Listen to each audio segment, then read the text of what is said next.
حضرت انس سے روایت ہے، فرماتے کہ رسول اللہ صلی اللہ علیہ وسلم نے چند لکیریں کھینچی، یعنی لائنز لگائیں، اور فرمایا کہ یہ انسان ہے اور یہ اس کی موت.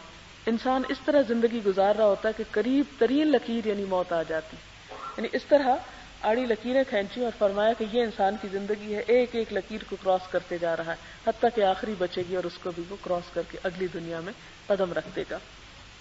اور پھر یہ کہ ایک کے بعد ایک سٹیپ اٹھاتا چلا جا رہا ہے. ابن مسعود سے روایت ہے کہ حضور صلی اللہ علیہ وسلم نے ایک مربع خط کھینچا، یعنی اسکوئر، جو اس سے باہر نکل رہا تھا، اور درمیان والے خط کے ساتھ اس سمت میں جو وسط میں تھی چھوٹے چھوٹے خط کھینچے اور فرمایا یہ انسان ہے اور یہ اس کی موت جو اس کو گھیرے ہوئے ہے، یا فرمایا اس نے اسے گھیر رکھا ہے، اور یہ جو لکیر بالکل نکل رہی ہے یہ اس کی آرزویں ہیں، اور یہ چھوٹے چھوٹے خطوط حادثات ہیں، اگر وہ ایک حادثے سے بچ نکلتا ہے تو دوسرا حادثہ اس کو دبوچ لیتا ہے، اور اگر اس سے بچ نکلتا ہے تو اور ایک اور اس کو پکڑ لیتا ہے، اور اس کی شکل یہ ہے. یعنی حضور صلی اللہ علیہ وسلم نے خاکہ بنا کر لکیریں کھینچ کر اس مسئلے کو سمجھانے کی کوشش کی. اس سے یہ پتہ چلتا ہے کہ آپ صلی اللہ علیہ وسلم بہترین استاد تھے، صرف زبانی باتیں نہیں کیا کرتے تھے، حالانکہ آپ امی تھے، لیکن جس چیز کو ڈرا کر کے اور لوگوں کو مثال سے سمجھانا مقصود ہوتا تھا وہ بھی آپ نے کیا. نہ وہاں بلیک بورڈ ہوتے تھے اور نہ چاک ہوتے تھے اور نہ قلم تھا اور نہ کاغذ تھے، لیکن اس کے باوجود آپ نے 1400 سال پہلے وہ کام کر دکھائے جس علم و حکمت سے ہم خالی ہیں. حضرت ابو ہریرہ سے روایت ہے کہ حضور صلی اللہ علیہ وسلم نے فرمایا 7 چیزوں سے پہلے نیک اعمال کرنے میں جلدی کرو، یعنی 7 چیزوں سے پہلے نیک کام کرنے میں جلدی کر لو. کیا تم اس تنگ دستی کا انتظار کر رہے ہو جو سب کچھ بھلا دے؟ یعنی تم اتنے فقیر ہو جاؤ کہ جس سے تم اپنے آپ کو بھی بھول جاؤ. دیکھیں کہ جب فقر حد سے بڑھتا ہے انسان اپنے بچوں کو بھی بیچ ڈالتا ہے، بعض اوقات خود اپنے جسم کو. آپ نے دیکھا ہوگا کئی غریب لوگ اپنے گردے بیچ ڈالتے ہیں. تو یہ صورتحال کب آتی ہے انسان پہ؟ فرمایا کہ اس سے پہلے کچھ کر لو، اس سے پہلے کہ تم پہ ایسے حالات آ جائیں کہ تم اپنے آپ کو بھی فراموش کر دو.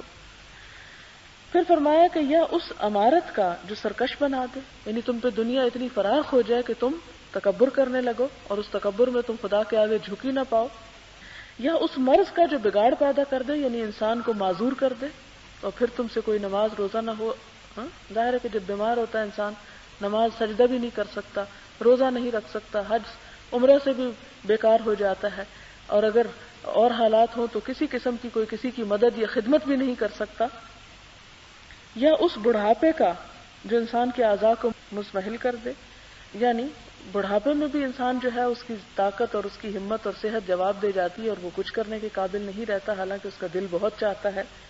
یا اچانک آ جانے والی موت کا کہ تم سے سب کچھ چھڑا لے جائے، یا دجال کا، اور دجال ان غائب چیزوں میں سب سے برا ہے جن کا انتظار کیا جاتا ہے، اور یا قیامت کا تو وساعت ادھا و امر، جیسے قرآن پاک میں آتا ہے کہ قیامت تو بڑی ہی محیب اور سخت چیز ہے، اس کا تو کوئی مقابلہ ہی نہیں. آپ ہی سے روایت ہے حضور صلی اللہ علیہ وسلم نے فرمایا اکثروا ذکر ہاضم اللذات، کہ لذتوں کو توڑ دینے والی چیز موت کو کثرت سے یاد کیا کرو. لیکن ہم تو خود بھی نہیں کرتے، اور اگر کوئی کرانے لگے تو کہتے ہیں مولویوں کا کام صرف ڈرانا ہے. حالانکہ جو چیز ہمارے سامنے پیش آنے والی ہے اس سے ہم بھاگ کیسے سکتے ہیں؟ اس کا ذکر نہ کر کے چھپ کہاں سکتے ہیں؟ عقل مندی تو یہ ہے کہ انسان اس کو یاد کرے اور اس کے لیے تیاری کرے کہ مجھے وہ اس تنہائی کے گڑھے میں من و مٹی کے نیچے کیڑوں کی خوراک بننا ہے، تو اس سے پہلے میں اپنے لیے کیوں نہ کچھ تیار کر لوں.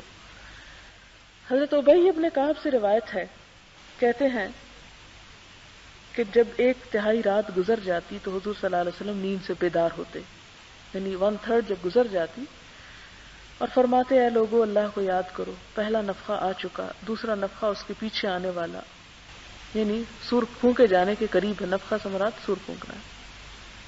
موت اپنی تمام تر ہولناکیوں کے ساتھ آ چکی ہے، یعنی موت جو ہے وہ کوئی آسان چیز نہیں، بہت ہولناک اور خوفناک چیز ہے جس سے بچنے کی تیاری پوری ہونی چاہیے. یعنی بچنے سے مراد نہیں بھاگنے کی بلکہ اس کی ہولناکیوں سے بچنے کی. میں نے عرض کی یا رسول اللہ صلی اللہ علیہ وسلم میں بکثرت آپ پر درود بھیجتا ہوں، تو میں آپ پر کتنا وقت درود بھیجا کروں؟ فرمایا جتنا تمہارا جی چاہے، یعنی کوئی پابندی نہیں ہے. عرض کی 1/4 فرمایا جتنا تیرا جی چاہے، اور اگر زیادہ پڑے تو اس میں تمہارے لیے بہتری ہے۔ عرض کیا نصف فرمایا جتنا تیرا جی چاہے، اور اگر زیادہ پڑے تو تیرے لیے بہتر ہے۔ عرض کیا 2/3 فرمایا جیسے تیرا جی چاہے، اور اگر زیادہ کرے تو تیرے لیے بہتر ہے۔ عرض کی میں سارا وقت آپ پر درود بھیجتا رہوں گا۔ فرمایا تو پھر تیرے غم دور ہو جائیں گے اور تیرے گناہ بخش دیے جائیں گے۔ وآخر دعوانا ان الحمد للہ رب العالمین۔ آخر میں جاتے جاتے ایک نسخہ ہاتھ آ گیا کہ کثرت سے درود پڑھیں غموں سے چھٹکارے کے لیے۔ سبحان اللہ وبحمدہ عدد خلقہ ورضا نفسہ وزنۃ عرشہ ومداد کلماتہ سبحان اللہ العظیم۔ اللہم صل علی محمد وعلی آل محمد کما صلیت علی ابراہیم وعلی آل ابراہیم انک حمید مجید۔ اللہم بارک علی محمد وعلی آل محمد کما بارکت علی ابراہیم وعلی آل ابراہیم انک حمید مجید۔ ربنا آتنا فی الدنیا حسنۃ وفی الآخرۃ حسنۃ وقنا عذاب النار۔ ربنا لا تزغ قلوبنا بعد إذ هديتنا وهب لنا من لدنك رحمة إنك أنت الوهاب يا حي يا قيوم برحمتك نستغيث اللهم انفعنا بما علمتنا وعلمنا ما ينفعنا وزدنا علما لا إله إلا الله أنت الحليم الكريم سبحان الله رب العرش العظيم والحمد لله رب العالمين۔ رب نسألك موجبات رحمتك وعزائم مغفرتك والغنيمة من كل بر والسلامة من كل اسم لا تدع لنا ذنبا إلا غفرته ولا هما إلا فرجته ولا حاجة هي لك رضا إلا قضيتها يا أرحم الراحمين إلهي آمين۔ ربنا تقبل منا إنك أنت السميع العليم وتب علينا إنك أنت التواب الرحيم۔ وصلى الله تعالى على خير خلقه محمد وعلى آله وأصحابه وأهل بيته أجمعين برحمتك يا أرحم الراحمين إلهي آمين۔ سبحانك اللهم وبحمدك نشهد أن لا إله إلا أنت نستغفرك ونتوب إليك۔ والسلام علیکم ورحمۃ اللہ وبرکاتہ۔